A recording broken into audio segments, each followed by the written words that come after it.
Well guys, भूल तो नहीं गए हमको। मैं तुम्हारा प्यारा भाई ONF भाई। So long time no see. So go to Blue Vortex chapter 16। इस चैप्टर पे flying thunder, god technique, Sumire's, love confession and finally sand village of खतरे पे है and the singularity of the fate. ऐसे ही कई सारे चीज इस चैप्टर पे रिवील हुए हैं। मुझे तो ये चैप्टर काफी अच्छी लगी, तो चलो इस चैप्टर के ऊपर टूट पड़ते हैं। So finally we have chapter 16। इस चैप्टर में रिवील करी Boruto's, flying, rising thunder, god technique and its functions. And Sumire ने पहले शारदा के मुंह के ऊपर थूक के बोली कि बोर्डो मेरा। एंड मेन सैड विलेज में अब क्या होगा, there is lot to be discuss, so be ready. So Boruto two Blue Vortex chapter 16। Cover page पे ईडा। चैप्टर के शुरू पे भी हम देखते हैं पास की चीजें। जब काशिन कोजी बोर्डो को ट्रेनिंग कर रहा था, वो बोलता है कि स्पेस टाइम निंजुत्सु एक ओत्सुत्सु की बेसिक टेक्निक है जो तुम्हें एक जगह से दूसरी जगह पहुंचा सकती है विद इन सेकेंड्स। तुम इस टेक्निक को पहले भी यूज कर चुके हो एक्सीडेंटली सही, लेकिन अब तुम ये टेक्निक कंट्रोल कर नहीं सकते। However, आने वाले 6 सालों पे तुम इसको मास्टर करोगे।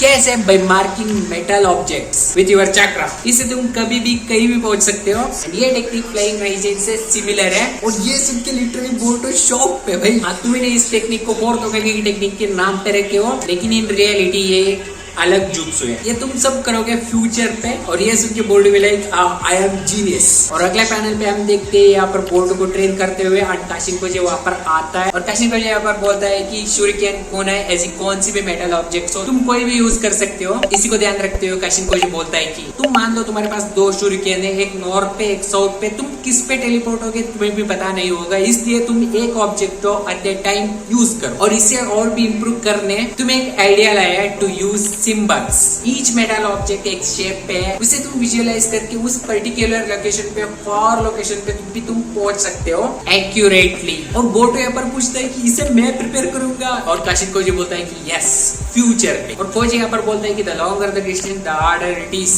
फ्यूचर में तुम्हें इस टेक्निक को मास्टर करने के लिए सालों साल लगे थे, बट अब का बोर्डो को मैं 5 मिनट पे उस सारे के सारे चीज का नॉलेज दे सकता हूँ। बट नॉलेज है कि काफी नहीं है, तुम्हें हार्डर ट्रेनिंग करना पड़ेगा। और बोर्डो बोलता है कि दैट्स नॉट अ प्रॉब्लम। बोर्डो यहाँ पर कोजी को एक इंटरेस्टिंग क्वेश्चन पूछता है कि अगर तुम्हें गुड एंड बैड फ्यूचर सारे के सारे पता है, तो तुम सारे के सारे लोगों को क्यों पता नहीं देते। और कोजी यहाँ पर ब्यूटीफुली रिप्लाई देता है कि अगर ज्यादा लोगों को इसके बारे में पता होगा तो फ्यूचर पॉसिबली चेंज होगा और ब्रांचेस भी बनेगी। मेकिंग इट वर्स मैं प्रिडिक्ट नहीं कर पाऊंगा, उस लेवल पे डिफिकल्ट होगी। अगर तुम्हें फ्यूचर के सारे बात पता है तो तुम फेट के रास्ते पे नहीं चलोगे, तुम डाइवर्स होगे, एक सिंगुलैरिटी बनोगे जो फ्यूचर अनस्टेबल रखेगा। सो मोस्ट पीपल को ये जानकारी ना होने की फायदे है। और हम सिंगुलैरिटीज ऑफ फेट ड्यूटी यही है कि हम शैडोज पे रह के उनको मॉनिटर करें। और लास्ट में कोजी बोलता है कि हम दोनों सिंगुलैरिटीज ऑफ फेट है। और यहाँ पर ईडा को भी मैसेज देता है, भाई कोजी भाई यू आर ग्रेट। और ईडा यहाँ पर प्रेजेंट टाइम पे पास्ट को देख रही थी, और वहाँ पर सुमिर एंड शारदा भी थे।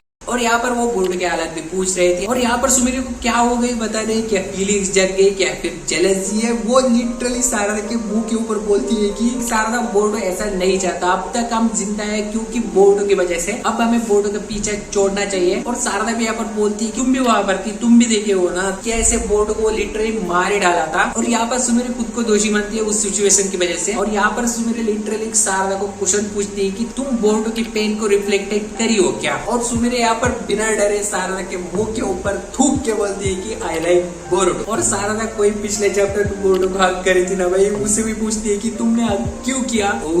भाई सुमेरे फीलिंग्स। और यहाँ पर सुमेरे और एक बार पूछती है कि तुमने लिटरली मेरी फीलिंग्स के बारे में भी एक जरा से भी नहीं सोची हो। और ईडा यहाँ पर मुंह बना के बोलती है कि दिस इज क्रेजी। और यहाँ पर फिर से सुमेरे सॉरी बोल के भाग के चली गई। और भागते हुए ये बोलती है कि मैं कब तक क्लास में रहूंगी। और शारदा यहाँ पर लिटरली शॉक में कि ये क्या बोल के गई। और यहाँ पर शिकामारू ईडा को कॉल करके बताने कि मुझे तुमसे बात करनी है। और यहाँ विलेज के दूसरी साइड पे फ्यूडल लॉर्ड्स विलेज के एल्डर से बात कर रहे थे। फ्यूडल लॉर्ड्स बोल रहे थे कि तुम बोर्डो को पकड़ के और उसे तुम भागने भी दे। और ये बुड्ढा बोलता है कि रेस्ट अश्योर्ड, हम उस साले को पकड़ लेंगे। और यहाँ पर शिकामारू ईडा से मिलता है कोई सीक्रेट बात करने। ईडा यहाँ पर आके बोलती है कि new divine tree person cultivate हुआ है और उसका नाम है रयू। और यहाँ पर टक्कर से शिकामारू को पता चलती है कि वो शिंकी का ही क्लोन है और उसका टारगेट घंटे 11 जॉब सील पे है और उसे रयू भी खोल सकता है भाई। और यहाँ पर शिकामारू एक टीम को भेजने के लिए जाता है। तभी ईडा बोली, मैं अब जो बोल रही हूँ ये फ्यू आवर्स एगो की बात है, अब प्रेजेंट टाइम पे वो क्या कर रहे हैं मुझे पता नहीं, क्योंकि बग का एक क्लोन ईडा के आंखों में आंखें ढाल कर देख रहा है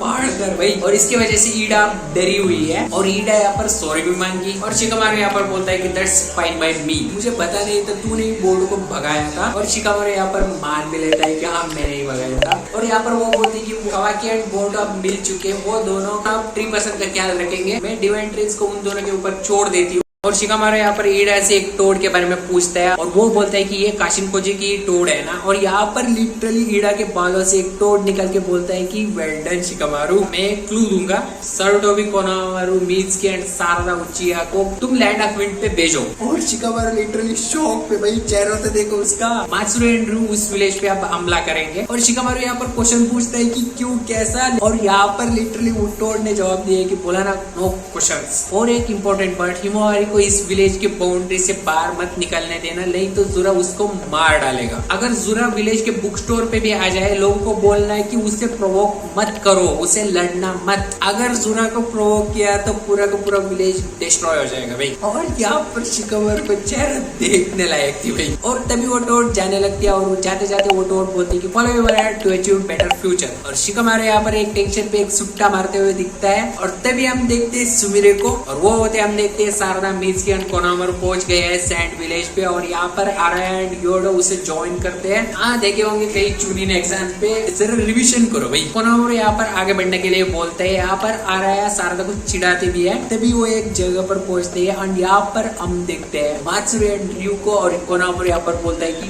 पाउंड देम। और यहाँ पर वो दोनों एक फ्रॉक को देख रहे थे और वो बोलता है कि अक्लू ये हमें बोर्डो तक पहुंचाएगा। और भाई भाई भाई यही पर चैप्टर 16 खत्म। माना मैं बहुत ज्यादा लेट हुआ हूँ भाई, रीजन बताऊंगा तो लंबी है, इसलिए तुम इतना समझो कि बिजी था। और चैप्टर 16 वाज वंडरफुल भाई। क्या चैप्टर थी भाई, वो भाई पूरी की पूरी चैप्टर इंफॉर्मेशन पे बेस्ड है, ना कोई फाइट है ना बोर्डो, पूरी की पूरी चैप्टर में नहीं दिखा। आई मीन प्रेजेंट का बोर्डो, पास्ट का नहीं। एंड मोस्ट प्रोबेबली अगले चैप्टर पे हम रयू मात्सुरी वर्सेस कोनोहा टीम को देखेंगे भाई। तो ये वीडियो, ये चैप्टर, ये इंफॉर्मेशन कैसी लगी बताओ कमेंट सेक्शन में। मैं तो भाई बैठा लेने के लिए काफी एक्साइटेड हूँ और बोर्डो का हालत कैसी है वो देखने के लिए भी काफी एक्साइटेड हूँ भाई। पिछले चैप्टर में दिखा था बंदा, अगले चैप्टर पे दिखे मोस्ट प्रोबेबली। एंड हिमोहारी की हालत कैसी है वो भी बता नहीं, और जुरा क्या कर रहा है वो भी पता नहीं भाई। और कोड तो भाई यार गल्ला निकला, बताओ कमेंट सेक्शन में। तो ये वीडियो के लिए इतना ही, वीडियो अच्छा लाइक करो, चैनल को सब्सक्राइब करो। मिलते हैं नेक्स्ट वीडियो पे, तब तक बाय बाय।